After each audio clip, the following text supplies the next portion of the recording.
NEET 2025 application जिन भी candidate ने fill कर दिया है, अब उन स्टूडेंट्स के कहीं ना कहीं कोई ना कोई मिस्टेक हो गई है एप्लीकेशन फॉर्म में। अब कैंडिडेट का ये मैसेज है कि सर मेरे एप्लीकेशन फॉर्म में ये मिस्टेक हो गई है, क्या मेरा फॉर्म रिजेक्ट हो जाएगा, क्या मैं अब मेरा एडमिट कार्ड नहीं आ पाएगा, क्योंकि बहुत ज़्यादा डिप्रेशन में स्टूडेंट चले गए हैं। ठीक है, तो आज की इस वीडियो में आपको बताने वाला हूँ कि किन किन कैंडिडेट का फॉर्म किस कंडीशन में रिजेक्ट हो सकता है और किस कंडीशन में रिजेक्ट नहीं हो सकता है। ठीक है, वीडियो को बिल्कुल भी स्किप ना करें, ये वीडियो आपके लिए बहुत ज़्यादा इंपॉर्टेंट है, तो वीडियो आप लोग ध्यान से सुन लेना। मैं आपको कंडीशन बता दूंगा कि जो कैंडिडेट के जो फॉर्म है वो किस किस कंडीशन में रिजेक्ट हो सकते हैं और किस कंडीशन में रिजेक्ट नहीं होते हैं, क्योंकि ये बहुत ज़्यादा प्रॉब्लम्स कैंडिडेट की है। देखो, वीडियो 15 बना दूँ 20 बना दूँ तो कोई बेनिफिट नहीं है। एक बार मैं क्लियरली मैं आपको इस वीडियो में बताने वाला हूँ। इस वीडियो के अलावा आपको दूसरी वीडियो देखने की ज़रूरत ही नहीं पड़ेगी अगर आपके एप्लीकेशन फॉर्म में कोई भी मिस्टेक हो गई है तो। ठीक है, किन किन कंडीशन में आप लोग एग्ज़ाम तो दे सकते हो अगर आपसे कुछ मिस्टेक हो गई है तो, और किस कंडीशन में आप काउंसलिंग में पार्टिसिपेट नहीं कर सकते हो, मैं आपको सारी कंडीशन बताने वाला हूँ कि किस कंडीशन में रिजेक्ट हो सकता है, किस कंडीशन में नहीं हो सकता है, और किस कंडीशन में एडमिट कार्ड नहीं आ सकता है, और एडमिट कार्ड आ गया और एग्ज़ाम भी हो गया तो किस कंडीशन में आपसे कोई मिस्टेक हुई है तो किस कंडीशन में आप काउंसलिंग में पार्टिसिपेट नहीं कर सकते हो। इन केस अगर काउंसलिंग में पार्टिसिपेट भी कर लिए तो ऐसी कौन सी कंडीशन होगी जहाँ पर आपको एडमिशन कॉलेज वाले नहीं देंगे। तो पहली बार चैनल पर विजिट करें तो सब्सक्राइब कर लें, नीट की सारी अपडेट्स आपको मिलती रहेगी। नीचे आपको मेरा व्हाट्सअप नंबर शो हो रहा होगा, इसको अपने मोबाइल में सेव कर लें। काउंसलिंग के दौरान आपको ये नंबर बहुत ज़्यादा यूजफुल रहने वाला है। लास्ट 5 ईयर से पेड काउंसलिंग करा रहा हूँ आपको इसी चैनल के माध्यम से, तो पेड काउंसलिंग भी आप मेरी इनरोल कर सकते हो ये व्हाट्सएप पर मेरे से कॉन्टैक्ट करके। तो चलिएगा वीडियो स्टार्ट करते हो, और वीडियो को लाइक जरूर करें। अगर कोई डाउट आपका है या किसी में प्रॉब्लम्स है तो आप मेरे से कमेंट बॉक्स में पूछ सकते हो या मेरे व्हाट्सएप नंबर पर आप मुझसे पूछ सकते हो। सबसे पहली बात है, मैं आपको ले लेता हूँ यहाँ पर, अगर आपके नेम में कोई मिस्टेक हो गई है या फिर आपकी डेट ऑफ बर्थ में कोई मिस्टेक हो गई है। ठीक है, कैंडिडेट की सबसे ज़्यादा प्रॉब्लम्स है कि नेम और डेट ऑफ बर्थ में मिस्टेक हो गई है। नेम में बात करें तो आपका नेम हो सकता है या आपके पेरेंट्स का नेम हो सकता है। ठीक है, इस कंडीशन में अगर आपके नाम, डेट ऑफ बर्थ और पेरेंट्स के नेम में अगर कोई मिस्टेक हो गई है तो देखो, रिजेक्ट किस कंडीशन में नहीं होगा। सबसे पहली बात, 10th की मार्कशीट, आपको जो एप्लीकेशन फॉर्म फिल करना है वो 10th की मार्कशीट से ही फिल करना है। अदरवाइज आपको अपने आधार कार्ड से या किसी और प्रूफ से नहीं करना है। आपकी 10th की मार्कशीट में सेम जैसा नेम लिखा है, सेम डेट ऑफ बर्थ लिखी है, सेम पेरेंट्स का नेम, वो सेम आपको अपने एप्लीकेशन फॉर्म में लिखना है। ठीक है, अब बात आती है, आपकी 10th की मार्कशीट में कुछ और नेम है या कुछ और डीओबी है, आपकी आधार कार्ड में कुछ और है, तो आपको ऐसे में क्या करना है, अपनी 10th की मार्कशीट से फर्स्टली फिल करना है। आपका एप्लीकेशन फॉर्म रिजेक्ट नहीं होगा अगर आपके आधार कार्ड में कुछ मिसमैच है तो। ठीक है, लेकिन अब कैंडिडेट का ये प्रॉब्लम रहता है कि सर कहीं ऐसा तो नहीं हो आधार कार्ड में और नेम है, कुछ अल्फ़ाबेट चेंज हो गया तो मेरा एप्लीकेशन फॉर्म रिजेक्ट हो जाएगा। आपका एप्लीकेशन फॉर्म बिल्कुल भी रिजेक्ट नहीं होगा, लेकिन इतना है कि जब आप काउंसलिंग के लिए पार्टिसिपेट करोगे तो काउंसलिंग में आपको पार्टिसिपेट ना करने दिया जाए। और काउंसलिंग में आपको पार्टिसिपेट ना करने दिया जाए, अगर हमें काउंसलिंग में ही ना बैठने दिया जाए तो ऐसे नीट एग्ज़ाम का और नीट में एप्लीकेशन फॉर्म भरने का क्या फ़ायदा। फर्स्टली मेरा पॉइंट ध्यान से सुनना, वीडियो बिल्कुल भी स्किप ना करें।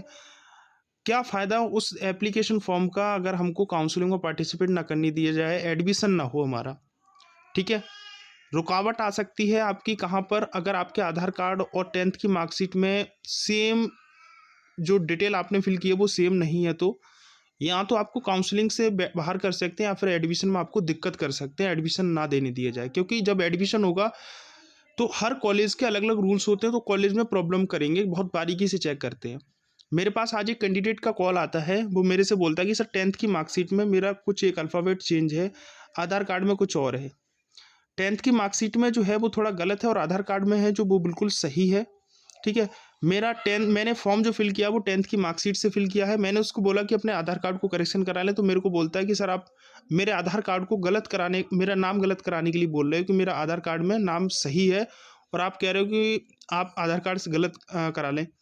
तो मेरा इंटेंशन ये नहीं होता कि मैं किसी का गलत कराऊं, मेरा सीधा सा फंडा ये है कि आप लोग जो फॉर्म फिल कर रहे हो वो अपने आधार कार्ड के हिसाब से कर रहे हो। देखो, 10th की मार्कशीट अगर मैं अपना करेक्शन कराते हो तो बहुत लंबा प्रोसेस है। आधार कार्ड में 1 हफ्ते में 8 दिन में आपका करेक्शन हो जाएगा। ठीक है, तो आप लोगों के लिए बस इतना है कि आप लोगों को अगर ऐसा दिक्कत हो तो आपको 10th की मार्कशीट में नहीं, आधार में आपको करेक्शन कराना पड़ेगा। ये चीज़ सुन लेना।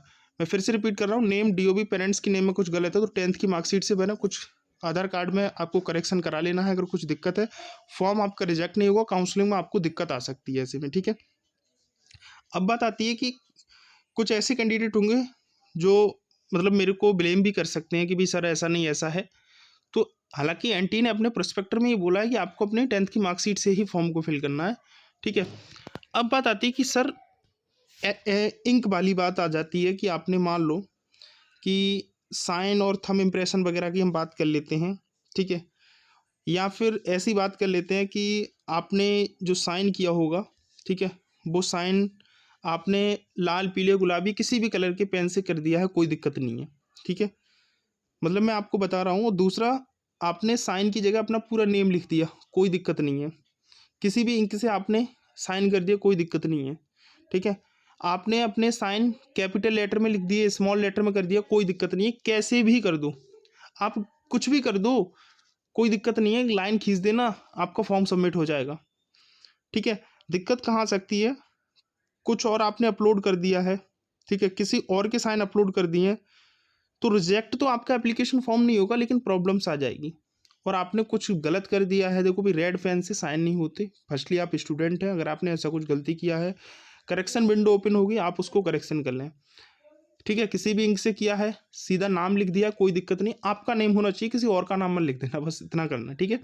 कैपिटल लेटर में कर दिया है, स्मॉल लेटर में कर दिया, कोई दिक्कत नहीं है। आपका नेम हो, आपके साइन होने चाहिए, लेकिन साइन ऐसे हो जो समझ आ सके, ठीक है, जिससे आपको आगे प्रॉब्लम ना हो। फॉर्म आपका बिल्कुल भी रिजेक्ट नहीं होगा, ठीक है। सेकंड पॉइंट आई थिंक आपको समझ आ चुका होगा। मैंने नेम, डीओबी, पेरेंट्स नेम और साइन के बारे में, 4 के बारे में आपको बता दिया। अब बात कर लेते हैं यहाँ पर कि आपकी फिंगर एंड थंब इम्प्रेशन की बात कर लेते हैं। कुछ कैंडिडेट की प्रॉब्लम्स है कि जैसे आपको क्या करना है कि जो 10 उंगली हैं आपकी, ठीक है, 10 उंगलियों के थंब इम्प्रेशन और फिंगर इम्प्रेशन आपको लगाने हैं। वो थंब इम्प्रेशन किसी कैंडिडेट ने क्या किया है, केवल दोनों हाथ के थंब इम्प्रेशन लगा दिए हैं अंगूठे के। किसी कैंडिडेट ने क्या किया है, अपने उंगलियों के लगा दिए हैं, 4 इस हाथ की उंगली, 4 उस हाथ की उंगली, अंगूठे की लगाई नहीं है। किसी कैंडिडेट ने क्या किया है, केवल एक ही हाथ का अंगूठा लगा दिया है थंब। तो फॉर्म आपका रिजेक्ट नहीं होगा, कोई दिक्कत नहीं है, ठीक है। करेक्शन के टाइम आप सही कर लें। आपको क्या करना है, अपने, ये तो आपकी अंगूठा रहा और ये 4 उंगली रही, ठीक है।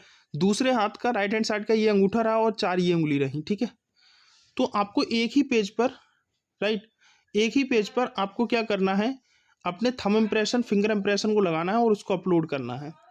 अच्छा, कुछ कैंडिडेट का ये कहना है कि सर हमारी, मान लो किसी की उंगली नहीं है, ठीक है, या किसी का आधा हाथ नहीं है, कोई गलत मत ले जाइएगा, मैं जो है वो बताना चाह रहा हूँ। या फिर किसी की उंगलियां जल गई हैं, ठीक है, तो क्या करें सर, कोई दिक्कत नहीं है। आपकी उंगली जल गई, थंब इम्प्रेशन लगाना पॉसिबल नहीं है, आप मत लगाइए। करेक्शन विंडो ओपन होगी, अगर उस टाइम तक जली उंगली सही हो जाती है तो आप करेक्शन कर दीजिएगा उसको। नहीं होती है तो कोई दिक्कत नहीं है। आपकी उंगली 1 या 2 नहीं है तो कोई दिक्कत नहीं, जितनी उंगली है वो उतना लगा देना। आपका हाथ नहीं है एक, ठीक है, आधा हाथ किसी का बाई मिस्टेक कुछ खराब हो जाता है, कुछ गड़बड़ हो जाता है तो नहीं है, ठीक है। तो आप जितनी उंगलियां हैं आपका, कोई किसी का हाथ आधा नहीं होता है, किसी का लेफ्ट किसी का राइट, तो जितनी है वो आप उतनी लगा देना। फॉर्म आपका रिजेक्ट नहीं होगा, ठीक है। लेकिन जब जिस टाइम आप जाओगे काउंसलिंग के दौरान, तो वहाँ आपको दिखाना पड़ेगा जो फिंगर इम्प्रेशन, थंब इम्प्रेशन लगे हैं कि अब वो जितना लगा है उतना आपके पास है या फिर नहीं है, ठीक है। सेकंड थिंग, अब बात कर लेते हैं कि देखो, एक हाथ का लगा दिया है, इंक ब्लू है, ब्लैक है, कोई दिक्कत नहीं है। अगर किसी के पास थंब फिंगर हैंड नहीं है तो वो क्या करेंगे, तो कुछ नहीं करना। करेक्शन के टाइम अगर आपकी उंगली वगैरह जल जाती तो सही कर लेना, नहीं है तो कोई दिक्कत वाली बात नहीं है। इससे कोई जो है इम्पैक्ट पड़ने वाला है, कोई इम्पैक्ट नहीं पड़ने वाला है, ठीक है। और कुछ अपलोड करना, कुछ आपको अपलोड नहीं करना है, सीधी सी बात आपकी ये है, ठीक है। तो ये भी आपको आई थिंक क्लियर हो चुका होगा। अब बात आती है कि एड्रेस की। एड्रेस में कहीं ना कहीं बहुत कैंडिडेट की प्रॉब्लम्स आ रही है कि एड्रेस में सर हमारी मिस्टेक हो गई है, ठीक है। एड्रेस में आपकी मिस्टेक हो गई है, स्पेलिंग मिस्टेक हो गई है, पिन कोड मिस्टेक हो गया है, ठीक है। इन स्पेलिंग मिस्टेक है, पिन कोड मिस्टेक हो गया है, आपका फॉर्म रिजेक्ट नहीं होगा, कोई दिक्कत नहीं है। आप लोग क्या करेंगे, करेक्शन के टाइम उसको सही कर लेना, फॉर्म रिजेक्ट नहीं होगा। एड्रेस चेंज हो गया है, आपका एड्रेस गलत भर गया है बाई मिस्टेक, तो आप लोगों को क्या करना है कि एड्रेस करेक्शन के टाइम सही कर लेना है, फॉर्म आपका रिजेक्ट नहीं होगा, राइट। एड्रेस प्रूफ गलत भरा है तो कोई दिक्कत नहीं है, एड्रेस प्रूफ गलत आपने डॉक्यूमेंट को अपलोड कर दिया तो उसको सही डॉक्यूमेंट करेक्शन के टाइम अपलोड कर देना, ठीक है। और उसके बावजूद भी आपने करेक्शन में सही नहीं किया तो आपका फॉर्म रिजेक्ट हो सकता है, एग्ज़ाम आपको नहीं देने दी जाए, और एग्ज़ाम भी बाई मिस्टेक आप देने चले गए तो एडमिशन आपका नीट के माध्यम से नहीं होगा, ये चीज़ आप ध्यान रख लेना, ठीक है। तो ये तो आपकी प्रॉब्लम, कुछ एकेडमिक डिटेल जो आपने फिल की होंगी, ठीक है। बाकी जो और डिटेल हैं इसके अलावा जो मैंने बताई, उसके अलावा कुछ और डिटेल आपने कुछ गलत फिल कर दी, छोटी मोटी गलतियां आपकी हैं तो कोई दिक्कत नहीं है, आप लोग फॉर्म फिल करेंगे उस टाइम पर, करेक्शन टाइम पर आप उसको सही कर लेना, ठीक है। काउंसलिंग में प्रॉब्लम हो सकती है अगर कोई छोटी मोटी गलती आपसे हो गई और वो गलती आपने करेक्शन के टाइम सही नहीं की, तो काउंसलिंग में आप पार्टिसिपेट होने से आपको प्रॉब्लम हो सकती है। काउंसलिंग जो होगी, हर देखो सीधा सा एक बात मैं आपको बता देता हूँ, जिस कॉलेज में आप एडमिशन लेने जाओगे काउंसलिंग के बाद, हर कॉलेज का रूल अलग अलग होता है, हर कॉलेज अपनी ट्रांसपेरेंसी दिखाना चाहता है। तो ध्यान देना, आपको कोई एक्स नाम का कॉलेज अलॉट हो गया, इसके कुछ अलग रूल्स होंगे, आपको कोई दूसरा बाई नाम का कॉलेज अलॉट हुआ तो इसके कुछ रूल्स अलग होंगे, कोई जेड नाम का दूसरा कॉलेज अलॉट हुआ इसके कुछ रूल्स अलग होंगे। हर कॉलेज के अपने अपने रूल्स एंड रेगुलेशंस हैं। रूल्स आप वेबसाइट पर जाकर कॉलेज की ऑफिशियल वेबसाइट से चेक भी कर सकते हो। बाकी जो बच्चा मेरी पेड काउंसलिंग लेता है मैं उनको अपने जो रूल्स हैं वो बता देता हूँ कि किस कॉलेज के कितने क्या क्या रूल्स हैं, ठीक है। तो आप लोग एक चीज़ ध्यान रखना, दूसरा है कास्ट सर्टिफिकेट का, कि अगर आपका कास्ट सर्टिफिकेट जो है उसमें कुछ प्रॉब्लम आ गई है, गलत कास्ट सर्टिफिकेट आपने फिल कर दिया है, गलत कास्ट सर्टिफिकेट आपने डॉक्यूमेंट अपलोड कर दिया है, कास्ट सर्टिफिकेट भरते टाइम कोई मिस्टेक हो गई है, तो आपका फॉर्म रिजेक्ट नहीं होगा, ठीक है। प्रॉब्लम कहाँ आ सकती है, प्रॉब्लम काउंसलिंग में आ सकती है।